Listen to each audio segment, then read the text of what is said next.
Selain rasa sedih di dada, mungkin ada satu pertanyaan yang muncul di benak kita ketika ngeliat orang lagi koma. Apa yang sebenarnya dirasain sama mereka? Apakah sama rasanya kayak tidur? Apakah mereka bermimpi? Atau justru mereka nggak ngerasain apa-apa sama sekali? Kalau putri tidur bisa bangun oleh seorang pangeran, maka adakah ciuman yang bikin orang koma kembali sadar? Ya, koma itu emang level nggak sadar diri yang paling dalam, yang disebabin sama gangguan di otaknya. Tapi kalau kita nganggep orang koma itu nggak aktif otaknya, ternyata jawabannya enggak.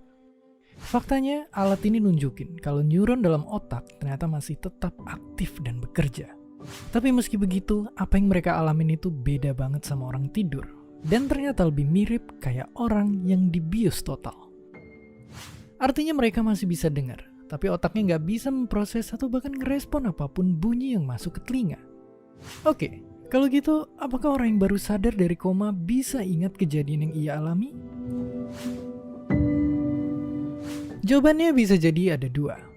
Ya, ada orang koma yang ngerasain kehadiran orang-orang terdekat, tapi ada juga yang nggak ingat sama sekali. Semuanya tergantung seberapa parah kondisinya. Ini karena ada dua jaringan utama pengatur kesadaran di otak yang terganggu waktu koma. Bagian batang otak yang tugasnya ngatur respon dasar tubuh emang tetap berfungsi, tapi dengan sangat-sangat kecil.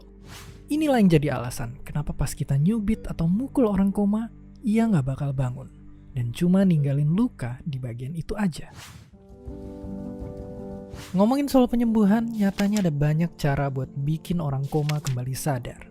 Tapi itu semua tergantung banget sama seberapa parah kerusakan otak yang dialamin.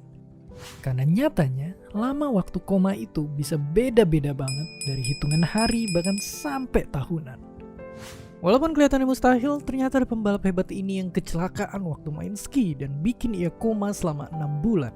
Atau kasus super langka waktu perempuan ini akhirnya terbangun setelah puluhan tahun gak sadarin diri.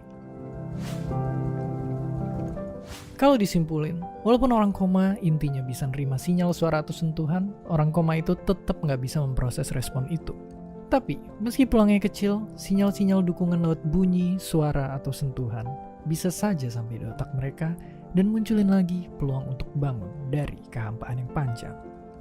Dan seperti biasa, terima kasih.